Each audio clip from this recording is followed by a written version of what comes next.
it's October and we are celebrating Black History Month. And Fran, I understand that you've brought something along that is particularly relevant to Black History Month. I have. I bought something really beautiful, and I'm just going to open my hand slowly and just reveal it.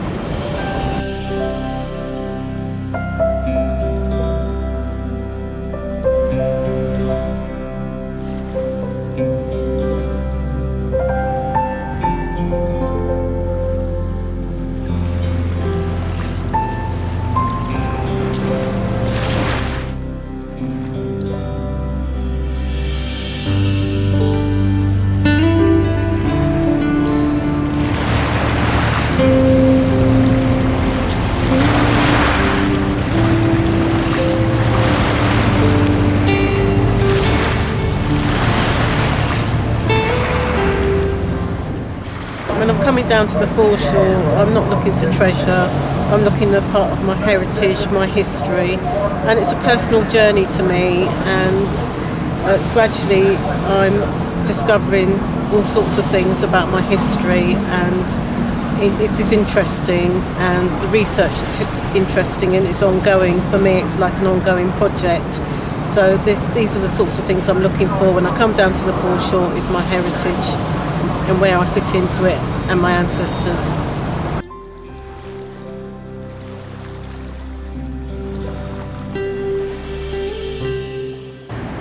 Hi everyone, today I've come into central London to meet up with my friend and fellow mudlark, Fran Sibthorpe. Hi Fran. Hello, Nicola. We are going to go and search for some history. The tide's on the way out, and afterwards Fran is going to talk to us about one find in particular that means a lot to her.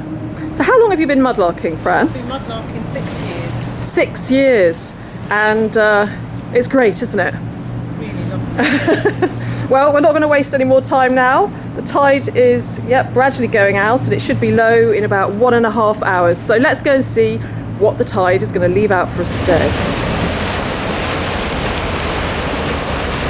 Well, spot the coin time, everyone. It's not terribly old, but still, it's not an English coin. Let's see. It is a 10 centimes, I think, a French coin. Voilà.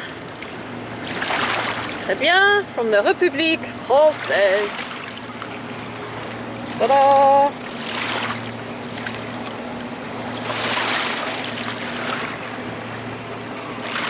C'est très bien. What's this? Just a piece of metal. I'll add that to my assemblage metal.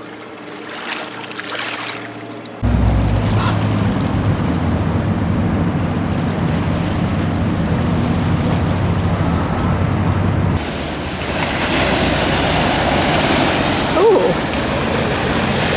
what's that? Quite modern. Oh, you've got a penny. I've started a Thames charity box, you know, with the modern coins. That's a good idea, actually. Yeah. Do you want me to put it in the charity Yes, box? please, yeah. I will. Perfect. Thank you. So how did you discover mudlarking, Fran? When I lived in London, I came down to the foreshore one evening with a group of friends and via an alley at Wapping. And we noticed that the tide was out, and I found some lovely blue and white shards, and I collected them, put them in a safe keeping place at home. Forward a few years, and I came across them, and I thought, I wonder if there's anything else down there, and that's when I was sort of bitten by the bug of mudlarking. Another one for your charity. Oh, lovely. So, are you looking for anything in particular today? I'm not looking for anything in particular, I'm just keeping an open mind, so it's really lovely. Best way to be, isn't it? You just never know You don't. what the Thames is going to throw out. So I really do like my pins. Oh yeah, that's a nice pin spot, isn't it? It is. Yeah. Do you collect them? I do collect them, yes, and I collect them from different areas, and I try and see if there's any difference between quality, size, etc., length. So I try and keep them separate at the moment. So I'm doing a little project. Oh, that's interesting. And also seeing how they're bent into different shapes. Some of them get straight, others have a slight curve on them. So they were handmade, weren't they? Each handmade, yes. And all different. There's a nice little patch of them over there as well. Yes. Love. When you start looking for them, they just start appearing everywhere, don't they? They to get do. your eye in. They do. Lovely little clump of pins.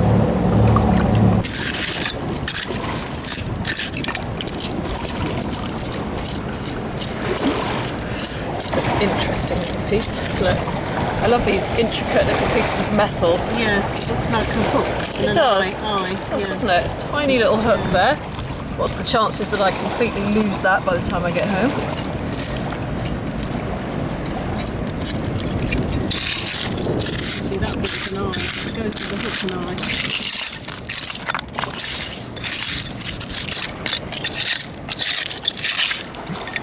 Ooh, what's this? Oh no. I thought that was a little token or something, but it's not. It's a piece of shell. Foiled again. Lots of pins coming up, but also I just saw, where's it gone? This little tiny piece of metal, a little bit decorative around the edges. I wonder what that was. And I think I just spotted something else over here. Where's it gone? Oh, now, is this a bead? Yes. Yes, a little bead. I found a little bead here, Fran. It's black. It's a black bead. I don't know if it's old. It's hard to tell with beads, isn't it? It is. Very hard to date beads. Oh, that's lovely. Really lovely. Yeah. Yeah. Thank you.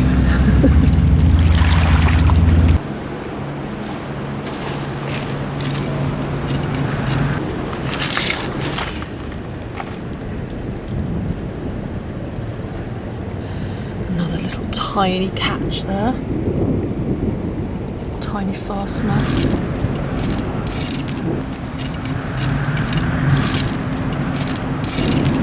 Oh my goodness. I think I just found a teeny weeny little trader's token or something, a little something. What do you think of that? Or it could be a... Ooh.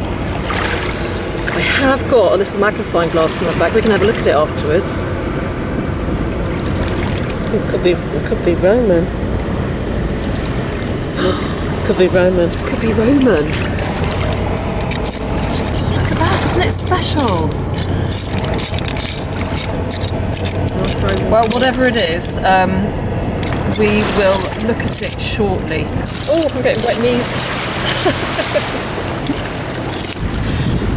Oh, the perils of kneeling down at the tide line.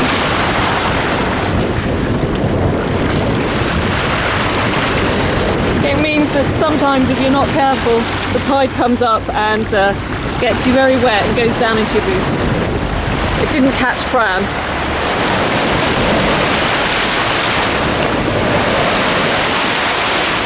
That will teach me to pay attention.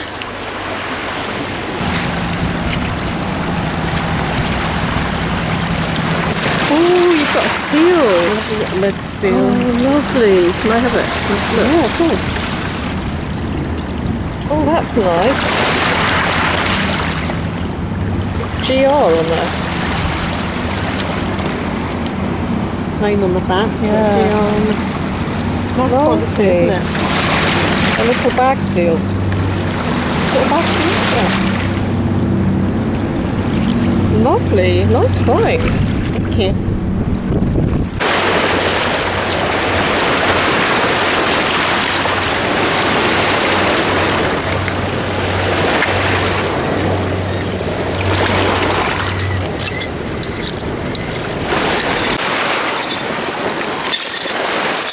So there's a few modern coins around here.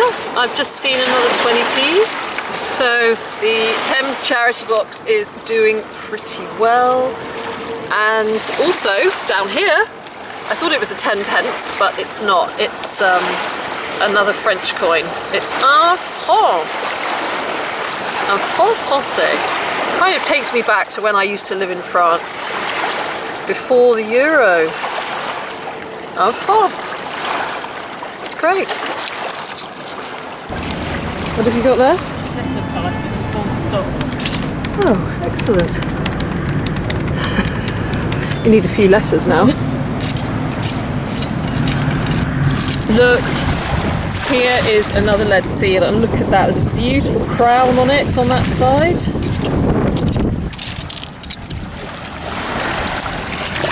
That's beautiful. Wow. I'm feeling particularly blessed today.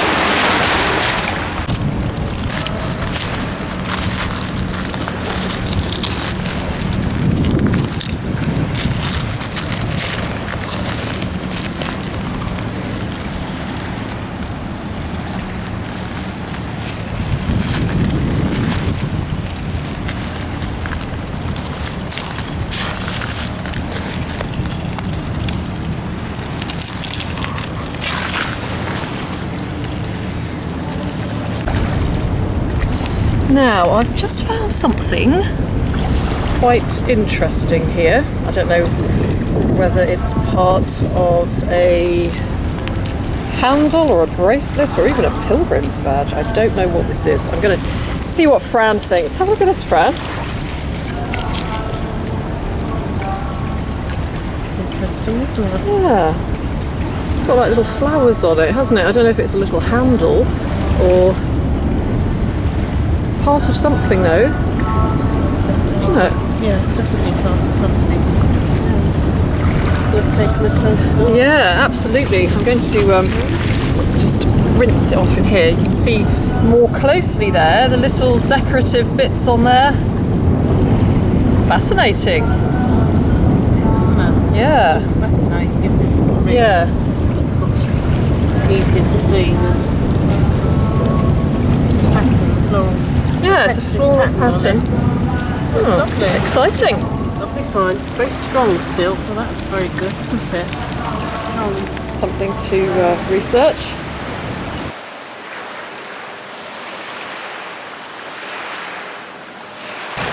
What have you got? A lovely lead Oh seal. my goodness! You have found a beautiful lead seal! Look at that! It's been lead seal day, hasn't it? I think that is actually a cloth seal. That is beautiful. Isn't it beautiful? Just come in. Yes! That's amazing! Well done! Oh, that's absolutely stunning, Fran. In lovely condition. That is Lovely beautiful. cloth seal. Well done. Gosh. That's excellent. Let's take a photo of it and then see if you can identify it. Yeah, send me the photo and the info. I'm so pleased with that. That is beautiful. So I've just been scraping around here and I've just found something which looks rather nice. That is beautiful. Now I think that's also a seal. Let's see, I'm going to show Fran. Look, I found a really nice seal as well. Look at that. Beautiful. Isn't that gorgeous? It's even got a little coat of arms on it. It has. It looks like an anchor as well. Ooh, Beautiful. isn't it?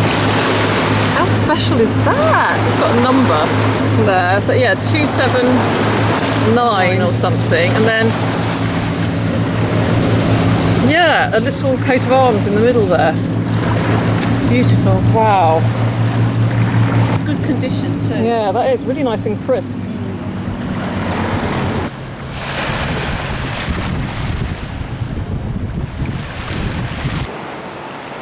I've just seen over there a little duck. Oh, it's even got a name on it. This duck is called Philippa. Philippa the duck. Hello, Philippa. Quack quack.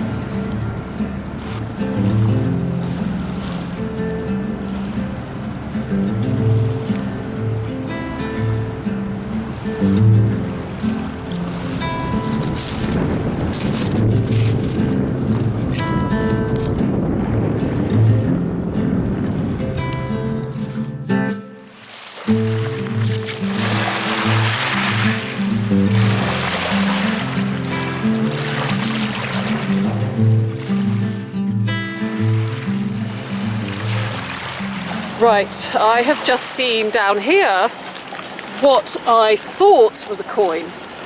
Now, can you see it? It looks quite coin-like, doesn't it? But, do you know what? It's not. It is another button, but it's a really beautiful one. Just look at that. Isn't that stunning? That is a very special button.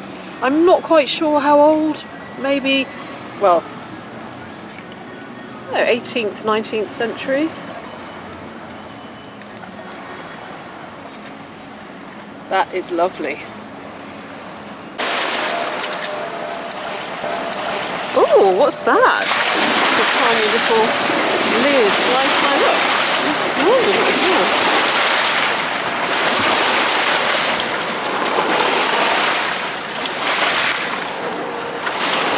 Yeah, it's just like the top of something, isn't it?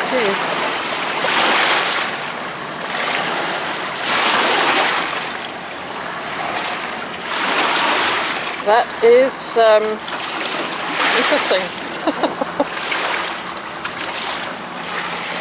Can't for the life of me see what it says at the moment, but I'm sure we'll find out. Give it a wash.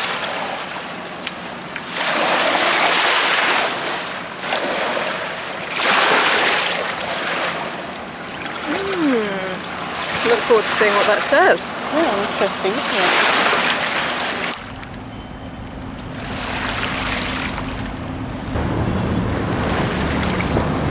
Well, the tide's coming in and I've been scraping around here and I've just found something really beautiful. Really beautiful. I've just found a tiny little bookie, like a tiny book. Isn't it amazing? Look. Now look at this. Isn't this special? Whatever it is. And I don't know what it is yet, but it just looks absolutely amazing and I'm really excited. I'm so excited. Right, let me just give it a rinse.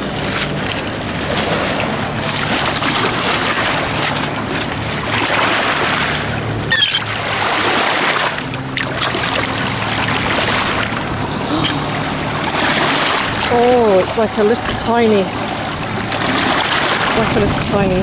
book. Oh my goodness. I'm going to put that safely in my pouch and keep looking for just a little bit longer.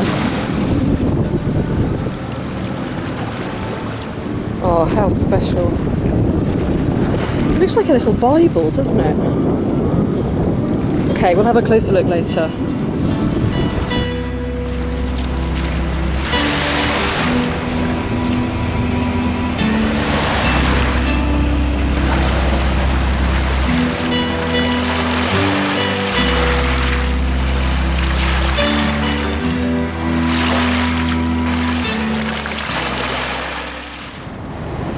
Well, the tide is well on the way up now. We've had a delicious cup of tea and we're going to take a quick look at some of today's finds. Fran, what have you got? I've got some interesting pieces here. I've got 2 lead seals, really good condition, with some motifs on. And then I've got this lovely cloth seal, so I shall be having a look at that in detail when I get home. So that's lovely.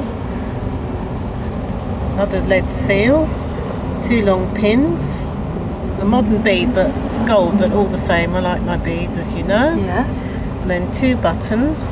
Ooh. One with the shank missing, but it's still quite decorative around the edges. Yep. Nice marks. And then quite a group of letter type, which I like. And then this metal fragment with some Roman numerals on, which I'll take a closer look when I get home. Yeah. And then this, just as I was leaving the foreshore, this was laying on top. Very interesting turned piece. It does look as if this part is bone, at least, so it's quite interesting. So yeah, I wonder what that is. I wonder what it comes from. Yeah. maybe modern, maybe not. So something nice to take home, and then around the edges it's quite nice patinated areas. It definitely looks bone or wood, doesn't it? It's got a nice feel to it anyway. And I've also got a few seals here. Some of them are really quite detailed, so I'm looking forward to taking a look at those. I think my star find, well, there's absolutely no doubt about it whatsoever, is this rather extraordinary, exquisite little book. It looks like a Bible. It looks as if it's got some little frames inside, also decorated. So perhaps something that somebody put photographs in, or a lock of hair, but absolutely stunning. Absolutely stunning. And yeah, a little handful of bits and pieces, and what could be a trader's token, or it could be a little coin, but it's safely in my pouch because if I take it out, you can guarantee that it's going to blow away. And also, let's not forget the modern coins for the Thames charity box. So it's October and we are celebrating Black History Month. And Fran, I understand that you've brought something along that is particularly relevant to Black History Month. I have bought something really beautiful, and I'm just going to open my hand slowly and just reveal it. And on the onset, it looks a really exquisite bead. It's quite heavy, it's barrel in shape, and it's got a lovely blue and red and white stripes on it, and at each end is what we call a rosette, and it is quite intricately decorated, obviously with glass, and the same with the other end, and it's completely whole, and it's quite worn as well, so you can feel the edging of the glass. And it is called a trade or slave bead, and it has really dark connotations to it. And the sadness is that these beads were manufactured probably in Holland or Venice and in the glass factories, and then they would use these beads to trade with slaves, and also with commodities like tea, sugar, rum, anything that they could use to use this as like money, really. But when I hold it in my hand, it always reminds me of my ancestors, and each time I hold it, the thought is still there that were they ever traded with one of these sort of commodities type beads, or did it ever reach the West African shores, or was it used as ballast on ships? So this is one of my most favourite, I should say, but most important part of my history. These are sort of things that you're never taught about in schools, and yet when you find them on the foreshore and you do your research, you realise there's a huge piece of history that's missing. So that's a poignant part of Black History Month for me as a mudlark. And when I look at this, it's barrel shaped, and I wonder if they exchanged it for a barrel of rum or whether they exchanged it for a slave. It does bring up feelings of my ancestors, and we're always adding to Black history every day. Something is being revealed. For me, it's a mixture of I'm glad I found it, but also the sadness each time I look at it. It tells a story.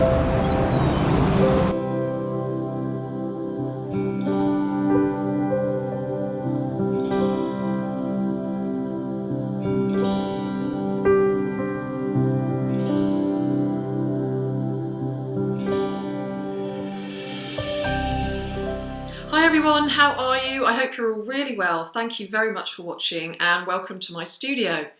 Wow, I don't really know where to start. There's so much to talk about after that mudlarking outing, but I'm going to start by saying a huge thank you to Fran Sibthorpe for meeting up with me and coming mudlarking with me, and for telling us her very, very moving story of the trade bead which she found on the Thames foreshore.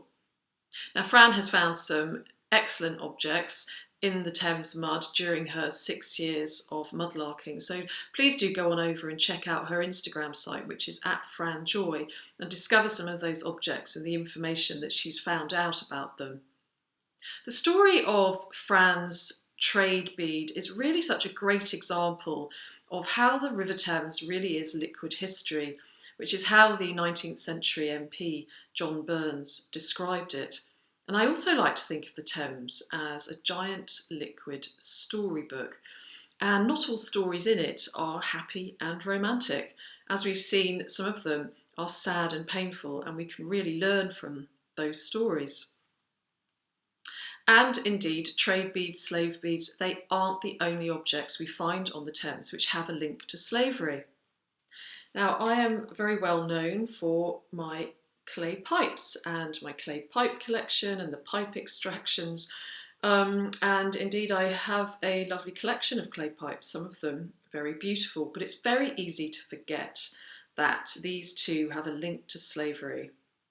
I've got several clay pipes that still have the remainders of tobacco in the bowl. I've recently found out that the name for the tobacco left in the bowls of the clay pipes is a dottle. So let's say I have lots of pipe bowls with dottles in them, and it's almost certain that this tobacco was harvested by the slaves on the tobacco plantations. So it's a good reminder for me too to look beyond that superficial beauty of the objects I find, such as these clay pipes, to consider the other side of the story. There is also this large piece of pottery here, which is part of the manufacturing process of sugar. So that too takes us to the sugar plantations.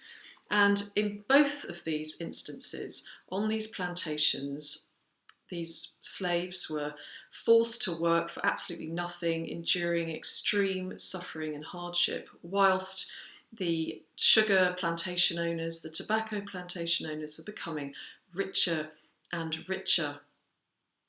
So Fran, by telling her story and honouring her ancestors, she's not only honouring her own ancestors, but she's honouring every single man, woman and child who was forced into slavery, suffering such extreme hardship and poverty and cruel treatment. And I was so touched by Fran's story. So again, Fran, I just really want to say thank you very much indeed. Talking of giant liquid storybooks, how about this absolutely beautiful little tiny book here, found within the giant liquid storybook. Now, I am not going to force it open, however tempting that may be. I'm holding myself back. But inside I can see a couple of little frame parts with oval bits in the middle, where you would have put a photograph, presumably, and they are also decorated round the edges. You can just kind of get a glimpse in there, I think, of them if I hold it just like that. And the little tiny catch works so perfectly, and the actual covers of the book, I don't know if it's supposed to be a Bible or not, it looks like it could be, but the covers of the book are beautifully engraved. Now, it's very, very tempting to polish this up and bring it back to its former glory. I'm really tempted to do that. What do you think? Should I leave it like that? I know a lot of people prefer to leave things as they are when they find them, but it would look so nice, shiny, don't you think? What would you do? So I wonder who lost that, or whether it was thrown in deliberately. But whatever the story is behind it, it really is very, very special, very, very precious, and I shall treasure that. I think it's Victorian, by the way. I don't think it's any older than that. At first I'd hoped that maybe it was really, really old, but I'm guessing that it's probably Victorian. And talking of tiny finds, how is this for a tiny find? This little tiny object here, which we thought at first could be a Roman coin. Well, it is in fact a trader's token. It's very, very tiny. I can't believe I found it. It's so exciting. I love finding trader's tokens, and you know, the fact that it's been washing around in the River Thames for hundreds of years and it's still survived to tell its story. And why do I love trader's tokens so much? Well, I think every mudlark wants to find trader's tokens because you can find out so much about the history of 17th century London. Trader's tokens were issued by butchers, bakers, candlestick makers, fishmongers, innkeepers, taverns, by all these businesses between the years of 1648 and 1672. And they were created in response to a lack of small change. They were made illegal in 1672. But you could spend them in the shop or the establishment who issued them, but you could also spend them in the surrounding businesses too. So they usually have some initials on them, which stands for the owner of the establishment and the name of their wife. They also have the name of the business, sometimes the date and the address. So this one here, it's really special. Again, for a tiny item, it's got a really great story behind it. It was issued by a man named Andra Reynolds, really strange name. I don't know his wife's name, but we know that it started with M. And he was the owner of the Bell Inn in Bellyard in Southwark. And the great thing about it is that it's linked to a book. Geoffrey Chaucer in the Canterbury Tales, which follows the voyage of some pilgrims travelling from Southwark to the shrine of St Thomas Becket in Canterbury Cathedral, actually mentions the Bell Inn, which is just hugely exciting. Southwark has always been known for its plentiful inns and taverns, and it was a typical place for pilgrims to meet up in some of these inns and taverns before they started off on their journey to Canterbury on pilgrimages. And so Geoffrey Chaucer mentions the Bell because his pilgrims started off at the Tabard Inn, which apparently he says was right next to the Bell. So it's pretty exciting to find a tiny little piece of history that was actually written about by Geoffrey Chaucer. Fancy that. Another teeny weeny find with a brilliant bit of history behind it. So it really was a day for tiny finds, and between us, Fran and I found a really nice collection of small lead seals, including about 6 or 7 Dutch custom house tax seals. And here is one of them here. They have like a typical tear shape, and I've been reading up about them on some very good websites and Facebook pages which specialise in lead seals. And these Dutch ones, they've got the crowned Dutch seal on one side with the rampant lion. They've got RA, which is the Dutch for customs and excise. They're early 19th century for the most part, and these lead seals are mostly affiliated or linked to textiles and were attached to the bales of textiles with the information about their origin, where they were manufactured, the quality, the weight and the tax information. So you can get plenty of information from these little tax seals, and yeah, there's like a whole load of information that you can find on some of these sites. And the other one which I found, which is not Dutch, which has the crown on, that's actually a British customs and excise tax seal. So there are a couple of mystery finds. It wouldn't be the same if we didn't have something to ponder and puzzle over. So here is this find here. I shall put some pictures up on screen. I think it's made of pewter. You can see that it's got a decoration there in the middle. And that is that side, and that is that side. Some people have suggested it could be a buckle, but I'm not convinced about that. I don't know, so anybody who would like to hazard a guess as to what it is, or if you think you know, please put it in the comments below. And there's also the little round object which Fran found, which definitely has links to Budapest, but I'm not sure what it is. Maybe a little lid, or maybe a little seal. Fran also found lots of modern coinage, and I have started the Thames charity box, or the Thames charity cup. I found this in the River Thames as well, not that long ago, and so it's doing quite well. So at the end of each year, I am going to count up the spare change in it, and donate it to a charity. I used to leave the modern coins where they were on the river, but actually I've decided to save them now, and I'm glad I did, because I must have about £5 in there already, so we're doing really well. So lots of really great objects today which featured in this video, some very, very thought-provoking, some absolutely fascinating, well, all of them fascinating, some you can't help wonder who lost them, like this little book. I would have been so upset to lose that if it was me. And the token, you know, the fact that Chaucer wrote about the Bell Inn, that's just brilliant, isn't it? And I wonder who used this to buy a pint of ale in the Bell Inn, very close to the Tabard Inn. So on that note, I'm now going to finish this video and say thank you very much to you all for watching. Thank you, as always, for your support and your comments and your feedback. It's just a delight to get each and every comment, and I'm grateful to you all. Thank you to everybody who has donated to my Ko-fi account. I'm hugely appreciative, and anything that is donated I will use for the improvement of my channel. So thank you very much. I'll soon be giving information about where to find my Thames glass fish. I'm surrounded by them at the moment. They are everywhere that I look. I'll give you a peek of another one. This is a nice green one here. So soon these will be available to buy. I'm just working on my new platform because I am ceremoniously or unceremoniously leaving Etsy. So that's it from me. Thank you ever so much again. I hope that you have a great week ahead.